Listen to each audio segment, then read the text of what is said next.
Κύριε καθηγητά, εδώ ίσως παίζεται η ελληνική τρίτη δημοκρατία, δίνει, αν θέλετε, θα έλεγα λαϊκά πια τα ρέστα της με αυτές τις εκλογές, αλλάζοντας ακόμα και εποχή. Το θέμα είναι αν θα μπορέσετε, όχι εσείς μόνο, και με το κόμμα που αναφέρατε, γενικότερα αν θα μπορέσει η χώρα με την ψήφο των Ελλήνων. Αυτό είναι δικό μας θέμα. Άμα θέλουμε κάτι άλλο, ας διαλέξουμε κάτι άλλο. Εάν θέλουμε λοιπόν να φύγουμε από τη μέγενη που μας συντρίβει, εάν τα καταφέρετε, όχι μόνο εσείς, οι ανεξάρτητοι Έλληνες, ένα λεπτό, ναι. Αλλά θα πρέπει να πάτε και με άλλο κόμμα, όπως λέτε, το ΣΥΡΙΖΑ. Εάν δεν τα καταφέρετε, εάν αυτό το πείραμα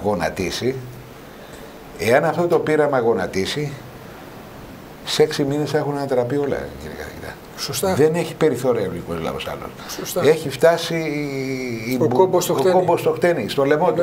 Ναι, θα σας ανατρέψει. Εννοώ τα κόμματα, όχι προσωπικά. Θα ήθελα την άποψή σας. Προσέχτε, εδώ το θέμα είναι πάρα πολύ λεπτό. Με ποια έννοια? Έχουμε ένα δημοσιονομικό πρόβλημα που δεν ξέρουμε τις προεκτάσεις του. Ξεκινάμε πρώτα από το δημόσιο χρέος. Κανένας δεν ξέρει σε αυτή τη χώρα ποιο είναι το μέγεθος του δημοσίου χρέους της Ελλάδος. Προσωπικά έχω γράψει επαναλημμένα άρθρα, τα έχω πει και σε δικές σας εκπομπές, ότι το δημόσιο χρέος είναι 560 δισεκατομμύρια ευρώ. Είχα γράψει προχτές άρθρο στην Contra News που αρθρογραφώ κάθε μέρα. 560 δις ευρώ. Είναι το δημόσιο χρέος. Να βγει αυτό, να το αμφισβητήσει το Υπουργείο Οικονομικών. Είναι αδιάσυστα τα στοιχεία. Ναι, γιατί παραλείπω να μας πούνε τα τοκοχρολίσια, δεν μας τα λένε τα τοκοχρολίσια. Συνεπώς, ξεκινάμε πρώτα από εκεί. Να γίνει μια αποτύπωση της δημοσιονομικής κατάστασης της χώρας. Και πρώτον, ξεκινάμε από το δημόσιο χρέος. Ποιο είναι το μέγεθος του δημοσίου χρέους? Το δεύτερο το οποίο θα πρέπει να επισημάνουμε είναι το εξής. Έχουμε ένα δικομματικό καθεστώς το οποίο λέει ασύστολα ψεύδι, προσπαθώντας να παραπλανήσει τον ελληνικό λαό ώστε να του να του κλέψει την ψήφο πάνω από την κάλπη. Τι θέλω να σας πω? Λένε για παράδειγμα, πού θα βρει ο ΣΥΡΙΖΑ, πού θα βρει ο Καμένος, πού θα βρει ο Τσίπρας τα 5, 10, 15 δισεκατομμύρια ευρώ για να υλοποιηθούν αυτά τα οποία υπόσχονται. Εγώ θα αντιστρέψω το ερώτημα και θα ρώταγα για παράδειγμα τον κύριο Σαμαρά ή κάποιους από τους καρεκλοκένταυρους του Υπουργείου Οικονομικών, πού βρήκε το Υπουργείο Οικονομικών 145 δισεκατομμύρια ευρώ και δανείστηκε το 2014. Τα πιστωτικά έσοδα του κράτους, δηλαδή αυτά τα οποία δανείστηκε το ελληνικό δημόσιο το 2014, ήταν 145 δισεκατομμύρια ευρώ. Συνεπώς, από εκεί που βρήκε ο κύριος Σαμαράς, ο κύριος Χαρδούβελης και ο κύριος Τουρνάρας και ο κύριος Βενιζέλος και δανείστηκαν τα 145 δισεκατομμύρια ευρώ, από εκεί θα βρεθούν για να δανειστεί και ο Καμένος με το Τσίπρα τα 5 ή τα 10 δισεκατομμύρια ευρώ για να εφαρμοστούν αυτά τα οποία λένε μέσα στο οικονομικό τους πρόγραμμα. Συνεπώς, θα πρέπει από τη μια μεριά να μάθουμε ποια είναι η πραγματική κατάσταση της οικονομίας και από την άλλη μεριά να πούμε στους πολίτες την αλήθεια. Ένα άλλο πράγμα. Κανένα κόμμα, ούτε ο ΣΥΡΙΖΑ, ούτε η ΑΝΕΛ δεν πρόκειται να πειράξουν τους εργαζόμενους. Ούτε το μισθωτό, ούτε το συνταξιούχο, ούτε το μικρομεσαίο. Κανένα. Έχουν κοντεύουμε να λιποθυμίσουμε. Όπως το λέτε. Κοντεύουμε να λιποθυμίσουμε. Τους έχουν πιει και την τελευταία στάλα αίματος. Ούτε πρόκειται να πειράξουν τις καταθέσεις που λένε, αυτά τα οποία λένε ότι θα κλείσουν οι τράπεζες, όλα αυτά τα ασύστολα, τα ψεύδη, τα οποία λένε για να κλέψουν την ψήφο των πολιτών. Εκεί το βάρος της οικονομικής πολιτικής θα πέσει στους έχοντες και κατέχοντες. Αυτοί είναι οι οποίοι πρέπει να φέρουν το φορτίο εξόδου από την κρίση. Αυτοί έχουν τις δυνατότητες, αυτοί έχουν τις καταθέσεις στο εξωτερικό, τα δισεκατομμύρια ευρώ, αυτοί έχουν τους παχυλούς μισθούς, αυτοί έχουν τα εισοδήματα τα μεγάλα από διάφορες δραστηριότητες και μπορεί να γεμίσει ο κρατικός κουμπαράς.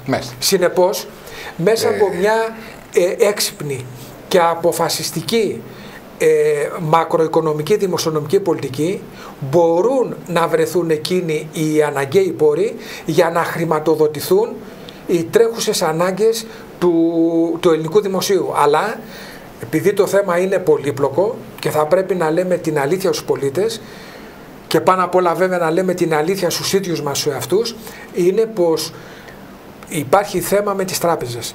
Γιατί αν δεν υπήρχαν οι τράπεζες, δεν θα υπήρχε δημοσιονομικό πρόβλημα αυτή τη στιγμή στη χώρα. Συνεπώς, εκεί πέρα έχει μία θέση ο ΣΥΡΙΖΑ οικονομική που λέει: εγώ για να προσπαθήσω και να παλέψω την οικονομία, εκτός της διαπραγμάτευσης που είναι κάτι άλλο, αν συμμετέχετε στην αυριανή κυβέρνηση, πρέπει να έχω και κρατική τράπεζα. Να έχω μια κρατική, εδώ έχω καμία. Αυτό ακούγεται λογικό. Εσείς συμφωνείτε ότι πρέπει να υπάρχει και μια κρατική τράπεζα? Αυτό είναι μια άποψη. Εσείς συμφωνείτε σε αυτό? Ασφαλώς και συμφωνώ. Αυτά τα έλεγα από το 1985-90, κύριε Πηγαδίτη. Όταν σιγά σιγά φεύγαν όλα. Ναι, από τότε υπήρχε η ανάγκη να υπάρχει μια ισχυρή τράπεζα που η αφετηρία της θα ήταν η Εθνική Τράπεζα, γιατί γύρω υπάρχει και το Ταμείο Παρακαταθήκων και Δανείων που έχουν σημαντικούς αποθεματικούς πόρους, και μάλιστα ο Πάνος ο Καμένος πολύ σωστά είπε ότι μπορεί να κτιστεί ένας πόλος, ένας τραπεζικός άξονας γύρω από το Ταμείο Παρακαταθήκων και Δανείων που υπάρχουν πράγματι πόροι. Αλλά το θέμα είναι ότι μια τέτοια τράπεζα οπωσδήποτε χρειάζεται, η οποία να έχει και αναπτυξιακό χαρακτήρα και χαρακτήρα να στηρίξει την εθνική μας οικονομία και τα δημόσια οικονομικά. Αυτό το ρόλο μπορεί να τον παίξει και η Εθνική Τράπεζα. Όπως είναι τώρα? Όχι όπως είναι τώρα. Όχι όπως είναι. Να θεθεί κάτω από άμεσο έλεγχο. Θέλει ενίσχυση. Βέβαια. Γιατί όχι άμεσο έλεγχο. Όλες οι τράπεζες στην ουσία είναι κρατικές, γιατί έχουν δανειστεί δισεκατομμύρια ευρώ και δεν είναι. Ναι, αλλά δεν κάνουν κουμάντο οι Δηλαδή, γι' αυτό σας λέω ότι εδώ είναι ένα θέμα πάρα πολύ κρίσιμο. Εδώ θα ήθελα, με τις τράπεζες. Κύριε καθηγητά, και θα ξανάρθουμε πάλι. Και αυτό είναι ένα σημείο το οποίο βέβαια θα πέσει άμεσα στο τραπέζι. Θα μου επιτρέψετε να έρθω στον κύριο Τουρναβίτη. Να συμπληρώσω κάτι επ' αυτού. Μισό λεπτό για να σας ξαναπαρουσιάσω. Φίλοι και φίλες, το βήμα μπαίνει και αυτό σε προεκλογικό ρυθμό. Έχουμε λοιπόν τον κύριο Βάμβουγα, καθηγητή του Οικονομικού Πανεπιστημίου Αθηνών, είναι υποψήφιος, δεύτερος υποψήφιος στο επικρατείας των ανεξάρτητων Ελλήνων, και τον κύριο Κώστα Τουρναβίτη, που είναι υποψήφιος επιχειρηματίας σε ατομική επιχείρηση και προπονητής του Παναθηναϊκού στην Κολύβηση, υποψήφιος στο υπόλοιπο Αττικής. Κύριε Τουρναβίτη, μπορείτε να συμπληρώσετε ό,τι θέλετε, αλλά εγώ θέλω να σας κάνω άμεσες ερωτήσεις. Βεβαίως. Κύριε Τουρναβίτη, η Λέλεβα τι έχει χτυπήσει στην Ευρώπη? Μια Ευρώπη που τις περασμένες δεκαετίες, ζώντας αν θέλετε και με ένα κάποιο κοινωνικό κράτος, λίγο ή πολύ, υποχωρεί σε όλα τα επίπεδα. Μετά την Ένωση Γερμανίας, το Ράιχ συνέπεσε αυτό με κάτι για να ακόμα. μπορέσεις να αποκιστρωθείς η δικιά μας η πείρα, λέει, εσείς μπορεί να μην συμφωνείτε, να συμφωνείτε, λέει ότι θέλει άμεση ρήξη. Εδώ λέω τώρα, εσείς πώς το βλέπετε? Ο Τουρναβίτης λέει το εξής. Η συγκυρία της επανένωσης των Γερμανιών μαζί με επαναφορά απαγορευμένων νομοθεσιών στην Αμερική από την εποχή του Μεσοπολέμου, με το μεγάλο κράχ που έγινε από το τέλος του Ρίγκαν και κυρίως επί Κλίντον, που συνέπεσε με τη συνένωση των Γερμανιών, επέτρεψε την κατασκευή των λεγόμενων τοξικών προϊόντων, ταξί να μας τα πει ο καθηγητής καλύτερα, αλλά από αυτό, σε συνδυασμό με την Ευρωζώνη που μας βάλανε ανέτεια μέσα με λανθασμένη ισοτιμία, γιατί στην ουσία πήραν τον Μάρκο. Τα στοιχεία μιλάνε ότι 240 λέει. Από αυτό εδώ το τραπέζι, από το High TV, όλα αυτά έχουν υποθεί με ομηρικές μάχες με τον κύριο Πετιχάκη τότε, εδώ σαν οικονομολόγο, ο οποίος ήταν υπέρ του να μπούμε, και αρκετοί άλλοι όπως και ο κύριος Σοφιανόπουλος και άλλοι που έχουν περάσει από εδώ, ο κύριος Κόλμπερ, έγραψε τόσα βιβλία κατά της εισόδου στο ευρώ. Αυτά όλα τώρα τα πληρώνουμε. Εδώ λοιπόν τώρα για να απεμπλακεί η Ευρώπη από αυτό, γιατί η ΔΗΝ είναι ευρωπαϊκό είναι το πρόβλημα του χρέους. Η Ελλάδα είναι ένα κλάσμα του χρέους του ευρωπαϊκού. Πρέπει να αλλάξει εντελώς η πολιτική. Εντελώς η πολιτική. Κοιτάξτε να δείτε, εδώ πέρα για να ενημερώνονται και σωστά οι πολίτες, θα σας πω το εξής. Το 1980 που είχαμε τη δραχμή, το χρέος του ευρύτερου δημόσιου τομέα ήταν 38% του ΑΕΠ. Ξέρετε πόσο ήταν το 1995? 170% του ΑΕΠ. από 38% το 1980 που ήταν η δραχμή. Πήγε το 1995 στο 170%. Αυτό είναι η παραγωγολογία που έγινε. Προσέξτε, έχω 5 βιβλία για αυτά τα θέματα που σας λέω. Αλλά το θέμα δεν είναι αυτό. Το θέμα είναι ότι οι παθογένειες της ελληνικής οικονομίας που υπήρχαν μετά τη μεταπολίτευση εξακολουθούν να υπάρχουν εντονότερες σήμερα. Κύριε Καθηγητά, θα μου επιτρέψω μισό λεπτό. Κύριε Καθηγητά, μισό λεπτό. Εδώ κάποιος απειλεί. Ένα λεπτό, κύριε Καθηγητά. Ναι. Θα σας έβαζω το ερώτημα. Εντάξει, εμείς εδώ είμαστε αυτό που είμαστε, εντάξει. Ναι. Αλλά οι Πορτογάλοι το ίδιο, οι Ιταλοί το ίδιο, οι Γερμανοί το ίδιο. Γιατί η ίδια η Γερμανία χρωστάει 3 εκατομμύρια, βέβαια έχει την παραγωγή. Εδώ όμως έχουμε πολλαπλάσιο πρόβλημα εμείς. Δηλαδή αυτό το οποίο γίνεται και να λένε ότι η Πορτογαλία δεν έχουν καμία σχέση. Δηλαδή τα σπρέντ της Πορτογαλίας σήμερα.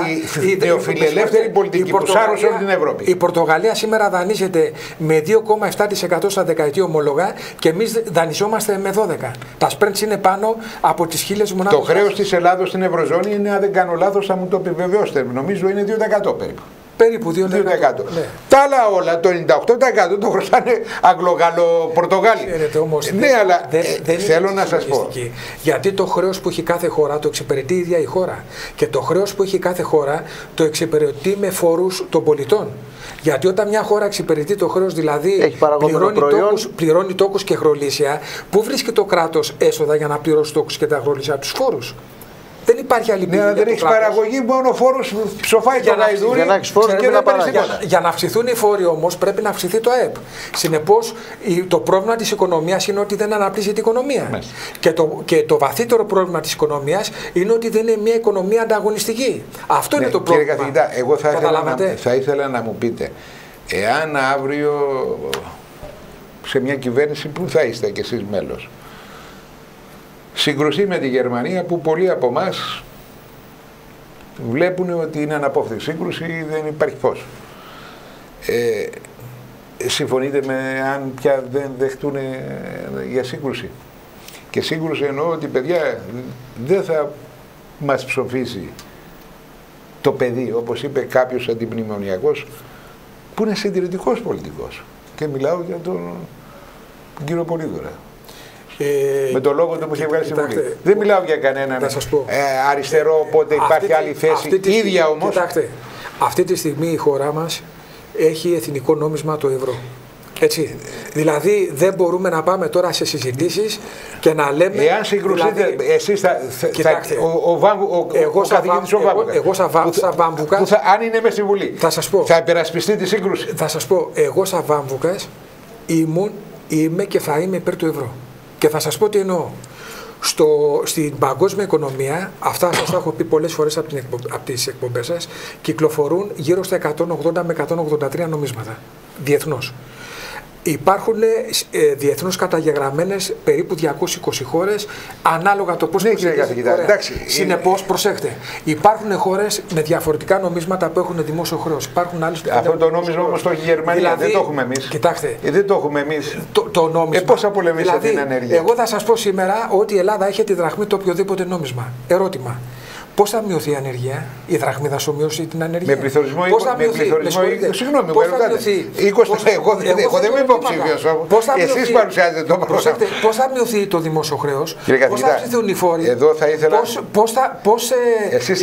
Εσείς θα κλείσετε την εκπομπή. Πάντως πρέπει να δούμε ότι το 40%. Πώς θα βελτιωθεί το εκπαιδευτικό μας σύστημα? Πώς με τη Γερμανία? Κύριε Καθηγητά, με το Βερολίνο.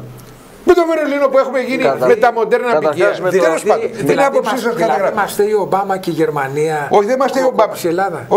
Δηλαδή εδώ πέρα αυτό είναι. Συγγνώμη, μα δεν είμαστε η μόνη χώρα. Δεν είμαστε ένα παράδεισο. Μια χώρα. Αυτό που μας κατηγορούν τα γερμανικά έντυπα. Αυτοί έχουν κύρια τις ευθύνες. Έχουν ευθύνες.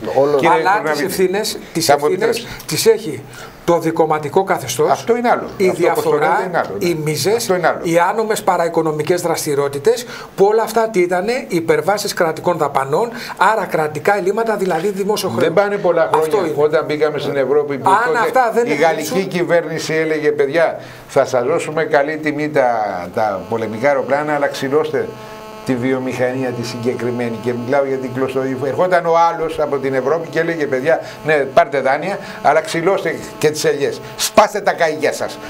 Αυτό είναι απικία μεταμοντέρνα πια. Έλεος. Αυτό είναι θέμα. Εμείς πιστεύουμε ότι ο κύριος καθηγητής αντισταθεί σε αυτά. Αυτό είναι θέμα του θέμα της... Ξέρετε, αυτό το οποίο χρειάζεται η χώρα είναι πράγματα τα οποία τα λέμε από τη δεκαετία του 1980.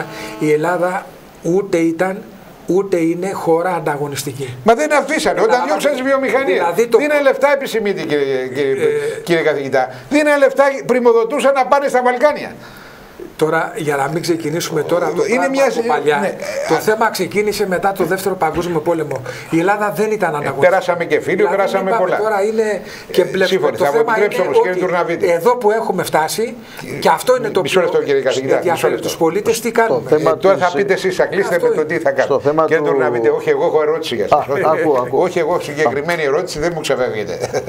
Εμείς αλλιώς θα έχουμε πει. Και να έρχεστε να τα λέμε κι εσείς. Όποτε θέλετε. Είτε εκλεγείτε ή όχι. Ο Τουρναβίτης είναι στη Βουλή. Αποφασίζουν λοιπόν αύριο αν θέλει να σας στείλει. Μάλιστα.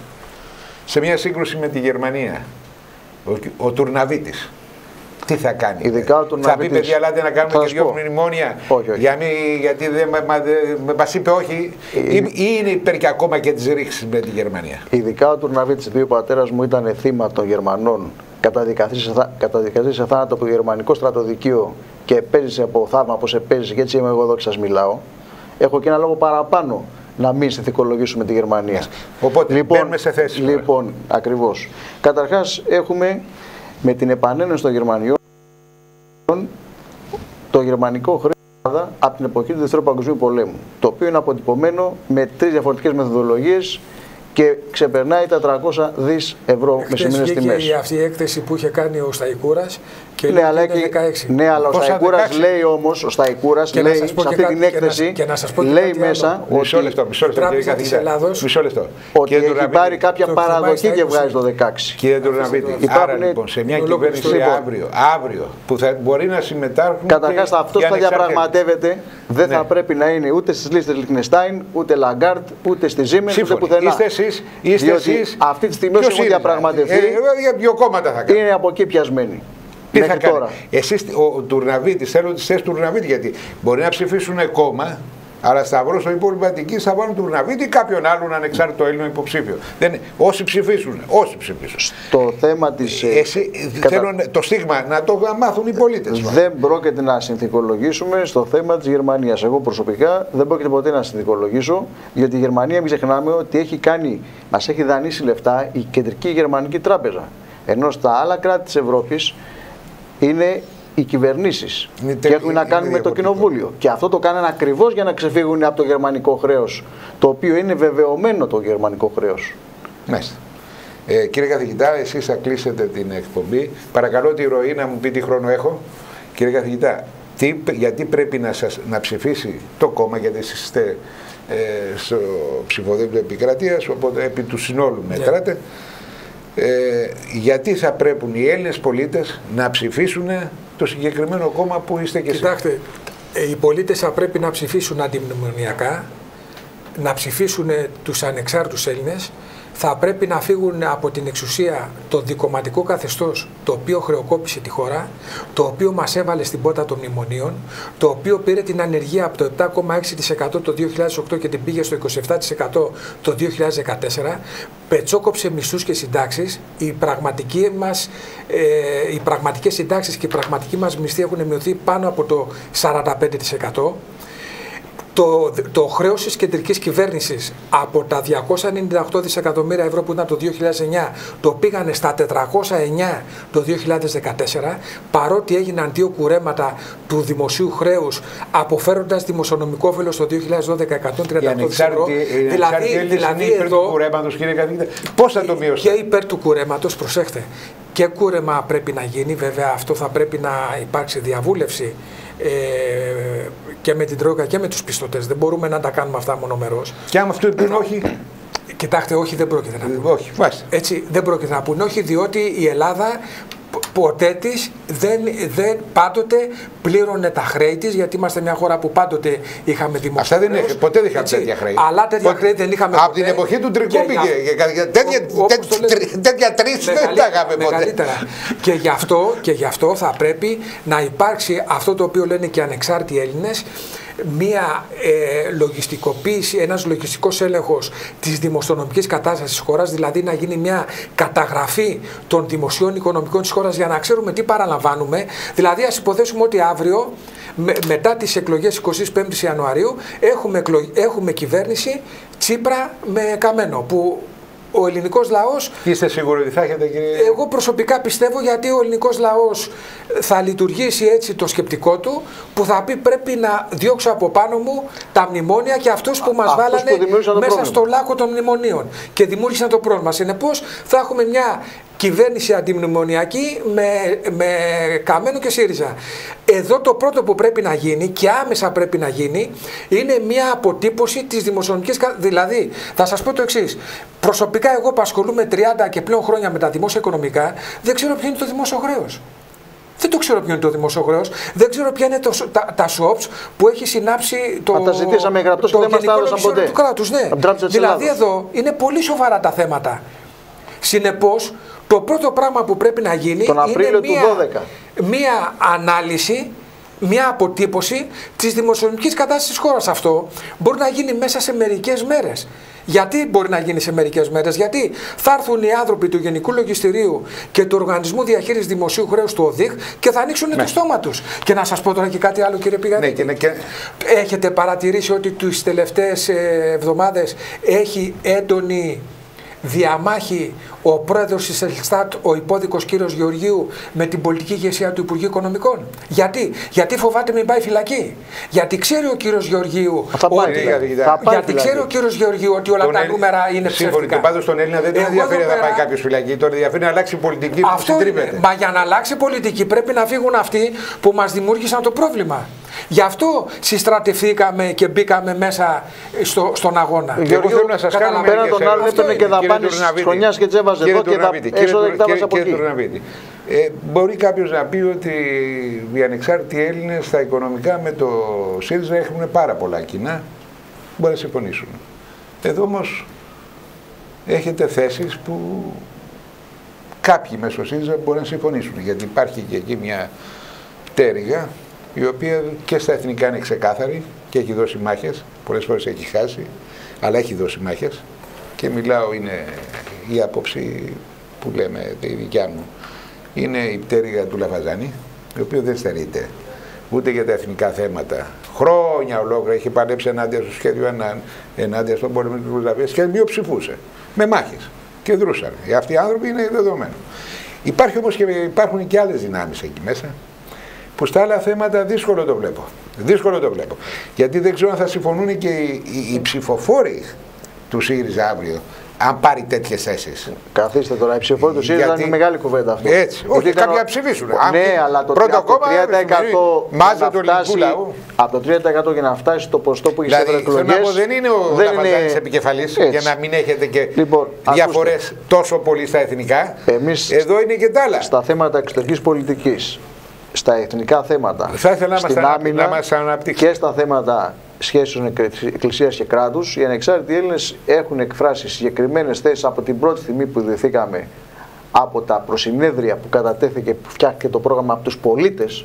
Και αυτό πρέπει να το πούμε, είναι μεγάλη διαφορά που έχουν ανεξάρτητοι Έλληνες, ότι το πρόγραμμα το φτιάξαν οι πολίτες. Κανένα κομματικό επιτελείο. Όταν λέμε πολίτες όμως, εννοούμε ο καθένας στον τομέα του. Στα οικονομικά άτομα, επαΐοντες και εμπειρογνώμενες όπως ο κ. καθηγητής φτιάξαν τα προγράμματα. Στον αθλητισμό, όπως εγώ είμαι επαΐων και ειδικός επιστήμονας και άλλοι σαν και εμένα, που εμφανιστήκαμε στα προσυνέδρια σε όλη τη χώρα. Έτσι λοιπόν και στα θέματα εξωτερικής πολιτικής και άμυνας, έχει ψηφιστεί και στο πρόσφατο συνεδριό μας πριν από ένα μήνα ότι δεν θα κάνουμε πίσω ούτε μια άνω τελεία. Θα πρέπει, για να γίνει η κυβέρνηση Εθνικής Ενότητας, να γίνει αποδοχή αυτών των εθνικών θέσεων. Πράγμα που σημαίνει ότι ο Έλληνας ψηφοφόρος, εάν θέλει να έχει σίγουρο το κεφάλι του ότι στα θέματα τα εθνικά η συμμετοχή στην κυβέρνηση θα εγγυηθεί από τους ανεξάρτητους Έλληνες, να είναι βέβαιος. Διότι μην ξεχνάτε ότι από το 12 που ιδρύθηκαν οι ανεξάρτητοι Έλληνες μέχρι σήμερα, Δεν έχουμε κάνει ούτε ένα βήμα πίσω και οι θέσεις μας είναι κρυστάλλινες και πάντοτε δημόσια διατυπωμένες. Και αυτό το ξέρει ο ΣΥΡΙΖΑ και θα το σεβαστεί, γιατί αν θέλετε να το πω και αλλιώς, και η Δύση και η Ευρώπη και οι Ηνωμένες Πολιτείες ξέρουν πολύ καλά ότι δεν μπορεί να διαταραχθεί η σταθερότητα. Έπειτα εμείς ταυτοχρόνως έχουμε σχέση και με τη Ρωσία. Αύριο ο Πάνος Καμένος θα μιλήσει στη Ρωσική Δούμα. Έχει να κάνει ομιλία σε ένα μεγάλο Ινστιτούτο Γεωπολιτικής της Ρωσίας, το μεγαλύτερο που υπάρχει, με το οποίο έχουμε συνάψει πρωτόκολλο συνεργασίας. Δηλαδή, με αυτό, λέτε πρωτόκολλο τι? Πρωτόκολλο συνεργασίας. Οι ανεξάρτητοι Έλληνες, το ΙΓΜΕΑ, το Ινστιτούτο Γεωπολιτικών Ερευνών Εθνική Αναδημιουργία, το ΙΓΜΕΑ, με τον καθηγητή κύριο Τσαλίδη επικεφαλής, έχει υπογράψει και τον πρέσβη τον κύριο Καραγιάννη, έχουν υπογράψει πρωτόκολλο συνεργασίας με το αντίστοιχο Ινστιτούτο Γεωπολιτικής της Ρωσίας. Έχουμε δηλαδή σχέσεις και διεθνείς. Οι ανεξάρτητοι Έλληνες δεν είναι κάτι απλό. Πρώτη φορά συμβαίνει αυτό στη χώρα με αυτό που γίνεται τώρα. Κύριε Τουρναβίτη, δεν μπορώ να σας ρωτήσω. Κύριε Καθηγητά, όχι, μισό λεπτό. Ναι, αλλά θέλω να ρωτήσω το Γιάννη. Οι ανεξάρτητοι Έλληνες θα λειτουργήσουν σταθεροποιητικά σε εδώ, κύριε Τουρναβίτη, απευθύνουμε σε εσάς την ερώτηση και στον κύριο καθηγητή. Όχι ότι υπάρχει πρόβλημα. Είστε πολύ συλλεκτικό κόμμα, κύριε Τουρναβίτη? Καταρχάς είμαστε κίνημα και πολυσυλλεκτικό, βεβαίως. Υπάρχει, και δεν θέλω να αναφέρω όνομα, δεν έχει και νόημα, οι φίλοι ξέρουν. Υπάρχουν και άτομα δικά σας, στελέχη, που μονίμου βάσεως, λένε ότι εμείς είμαστε δεξιοί. Εντάξει, δικαίωμά του να το λέει. Είσαστε μόνο δεξιοί, όχι κύριε Τουρναβίτη, πρέπει να ξέρει ο κόσμος. Θα απαντήσω ευθέως και άμεσα. Το να λέει κανείς την ορολογία αριστερός-δεξιός πρέπει να ξεκαθαρίζει μέσα στο κεφάλι του με τι μιλάει. Μιλάει για συναισθηματικά θέματα, μιλάει επί του πραγματικού του παρελθόντος, μιλάει ως οικονομικές θεωρίες, ως τι μιλάει το αριστερά-δεξιά. Διότι σήμερα, αυτή τη στιγμή, είμαστε όλοι κάτω από την μπότα, είμαστε όλοι κάτω από τη μία μπότα του παγκόσμιου τραπεζικού συστήματος. Το οποίο έχει εκτροχιαστεί με αυτά που είπα προηγουμένως και έχει φύγει σε άλλο επίπεδο. Επομένως, θύματα αυτού είναι και αυτοί που αποκαλούνται λαϊκή δεξιά και αυτοί που είναι σαν τον κύριο Λαφαζάνη που είπατε η αριστερά ή η πατριωτική αριστερά. Όλοι και αυτοί που ψηφίζουν λοιπόν, τα μνημονιακά κόμματα χτυπούν. Λοιπόν, από τη στιγμή λοιπόν που το αντίπαλο δέος είναι αυτοί που έχουν κατασκευάσει αυτό το νομοτεχνικό σύστημα που λειτουργεί η Δύση αυτή τη στιγμή. Μας λέτε ότι είσαι ένα είναι άλλα τα δεδομένα, ακριβώς, είναι άλλα τα δεδομένα και ως προς τα πατριωτικά και τα εθνικά τα είπαμε, μην τα ξαναλέμε. Δεν είναι κακό να πει κάποιος είμαι δεξιός. Όχι βέβαια. Αλλά δεν, όταν λες όμως ότι σαν κόμμα είμαι δεξιός, τότε συγγνώμη, τότε μην ζητάτε ψήφους από τους κεντρός. Είναι λάθος η θεώρηση αυτή. Ανήκει στο παρελθόν. Σας ευχαριστώ πολύ. Κύριε καθηγητά. Τι κάτι θέλετε να πείτε, σας έχω sagt, παρακαλώ. Η χώρα έχει 1,5 εκατομμύριο ανέργους. 2 κύριε καθηγητά. Είναι πάνω από 2 και το ξεκινάω σιγά σιγά. Έχει 370.000 μετανάστες. 1,5 και 370.000. Τι λέτε? Επίσημα στοιχεία. Όχι μετανάστες. Κύριε καθηγητά, αυτά τα 4 εκατομμύρια. Πάμε στον Λάθρο μετανάστες. Εσείς λέτε τους νόμιμους. Που φύγαν έξω. Έτσι. Για όνομα Θεού θα σηκωθήκαν. Όταν λέμε μετανάστες, εννοούμε Ελληνόπουλα. Ελληνόπουλα που φύγανε. Αυτά ήταν. Έχουν πάει έξω. Μάλιστα. Και μετά στα επίσημα στοιχεία δεν καταγράφονται. Για παράδειγμα, οι άνεργοι μικροεπιχειρηματίες που κλείνουν τις επιχειρήσεις τους. Έτσι, αυτά δεν καταγράφονται. Άεργοι, αγρότες, αυτοί δεν καταγράφονται μέσα. Οπότε οι άνεργοι είναι γύρω στα 2 εκατομμύρια, δηλαδή 35-40% το ποσοστό ανεργίας. Μέσα σε αυτούς τους άνεργους υπάρχουν αριστεροί, υπάρχουν δεξιοί, υπάρχουν κεντροί, υπάρχουν όλοι. Δηλαδή, περνάμε μια κρίση, δηλαδή μια γενοκτονία, η οποία είναι πέρα από κάθε ιδεολογία και κάθε ιδεολογική προσέγγιση που γινόταν στο παρελθόν. Δηλαδή, τι θα πούμε. Μην το λέτε σε μένα, να το πείτε σε εκείνους που είναι στους ανεξάρτητους Έλληνες και βγαίνουν και μάλλον ένα συγκεκριμένο, δεν θέλω να πω όνομα, και λέει εγώ είμαστε δεξιοί, είμαστε εντάξει, μπράβο, χαλάλι σας. Μην το λέτε σε μένα όμως που κάνω την ερώτηση. Θέλω να μου πείτε εσείς πώς νιώθετε. Ένα σύγχρονο κόμμα, όπως είναι και οι ανεξάρτητοι Έλληνες βέβαια, πολυσυλλεκτικό, ξεκινάει από τις παρυφές της αριστεράς και πάει μέχρι τις παρυφές της δεξιάς. Δηλαδή αυτό είναι λογικό. Δεν μπορεί δηλαδή ένα κόμμα σε τέτοιες άθλιες συνθήκες που βρίσκεται η ελληνική κοινωνία και ειδικότερα η εθνική μας οικονομία να πει ότι δεν θέλω τον αριστερό, δεν θέλω τον δεξιό, αν είναι δυνατόν.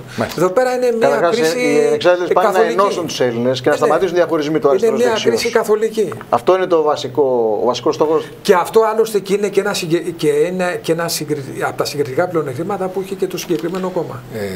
Παρακαλώ, κύριε Βαμβούγα, κλείστε την εκπομπή. Αυτό το οποίο θα πρέπει να αντιληφθούν οι πολίτες είναι ότι έχουμε ένα δικομματικό κατεστημένο που χρεοκόπησε την πατρίδα μας έβαλε στις μνημονιακές πολιτικές, σε ανερμάτισες πολιτικές που δεν έχουν κανένα αποτέλεσμα, αυξάνεται η ανεργία, φεύγουν τα ελληνόπουλα έξω στο εξωτερικό μετανάστες, νέα παιδιά με πτυχία που ξέρουν 2 και 3 ξένες γλώσσες. Προσωπικά το ζω αυτό μέσα στο Πανεπιστήμιο, στο Οικονομικό Πανεπιστήμιο Αθηνών, όταν έρχονται και τους δίνω συστατικές επιστολές για να γίνουν μετανάστες σε άλλες πατρίδες. Συνεπώς, την 25η Ιανουαρίου θα πρέπει οι πολίτες να τιμωρήσουν τα μνημονιακά κόμματα και τη Νέα Δημοκρατία και τα 3 κόμματα του Πασόκ, Ποτάμι, Παπανδρέου, γιατί στην ουσία πρόκειται για 3 κόμματα του Πασόκ, δηλαδή 3 κόμματα το ίδιο κόμμα που φορά 3 διαφορετικές προβιές, και να γίνει μια συγκυβέρνηση ΣΥΡΙΖΑ με ΑΝΕΛ.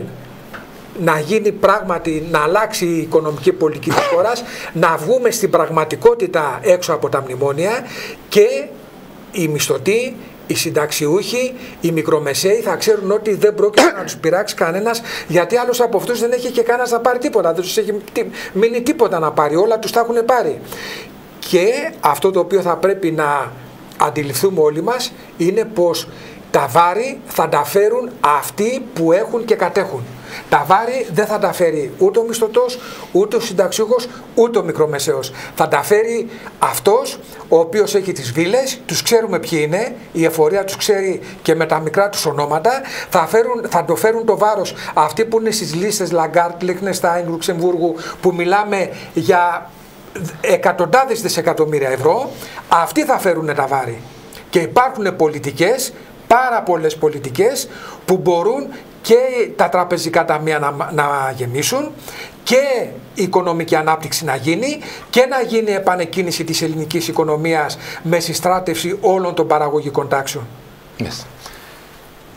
Κύριε Τουρναβίτη, στο υπόλοιπο Αττικής μιλήστε στους φίλους και στις φίλες που μας βλέπουν, και πρέπει να πω ότι έχετε πολύ μεγάλη ανεργία, έχει σταματήσει η οικοδομή που βασιζόταν το εργατικό δυναμικό. Έχει διαλυθεί το σύμπαν. Τα νταμάρια γιατί που βγάζατε τα υλικά για όλη την Ελλάδα. Και λόγω της εκπομπής του αυτοκινήτου που κάνω εδώ στο Χάι, γυρνάω όλη την Αττική κάνοντας τα test drive και βλέπω και οι αγρότες και οι κτηνοτρόφοι. Γιατί στην Αττική έχουμε και πάρα πολύ πρωτογενή παραγωγή, η οποία έχει χτυπηθεί ανελαίητα και έχουν τεράστια προβλήματα επιβίωσης και οι αγρότες και οι κτηνοτρόφοι και οι μικροί επιχειρηματίες, οι βιοτεχνίες οι οποίες δορυφορικά τροφοδοτούσαν τις μικρές βιομηχανίες της Αττικής, έχουν όλοι διαλυθεί αυτοί. Και όλο αυτό το δυναμικό είναι σε καταστολή και υπάρχει όλη αυτή η τραγωδία που ζούμε. Εκεί είναι η προσπάθεια όλη για να επανεκκινήσει ξανά, να δουλέψει από το μικρό μαγαζί, ο μικρός παραγωγός, η μεσαία επιχείρηση, για να δώσει θέσεις εργασίας. Ειδικά οι επιχειρήσεις που έχουν 4-5 εργαζόμενους είναι αυτές που δίνουν την περισσότερη δουλειά στον κόσμο. Κύριε Τουρναβίτη, καλή επιτυχία στο υπόλοιπο Αττικής με τους ανεξάρτητους Έλληνες. Κύριε καθηγητά, ελπίζω μετά τις εκλογές ο ελληνικός λαός να πάρει αποφάσεις και να σας δούμε και σε επιτελική θέση σε μια αυριανή κυβέρνηση αντιμνημονιακή. Προσωπικά, πράγματι μέσα μου επιθυμώ αυτά τα οποία λέω εδώ και τόσα χρόνια, έστω μερικά από αυτά να γίνουν. Γιατί είναι θέσεις τις οποίες έχω διατυπώσει μέσα από βιβλία μου, από μελέτες μου, που μπορούν άμεσα να γίνουν. Αλλά για να γίνουν απαιτείται πολιτική βούληση. Και από ό,τι έχω διαπιστώσει, αυτή την πολιτική βούληση την έχει και ο Πάνος ο Καμένος με τους ΑΝΕΛ και ο Τσίπρας με το ΣΥΡΙΖΑ. Καλή επιτυχία. Σας ευχαριστώ πολύ.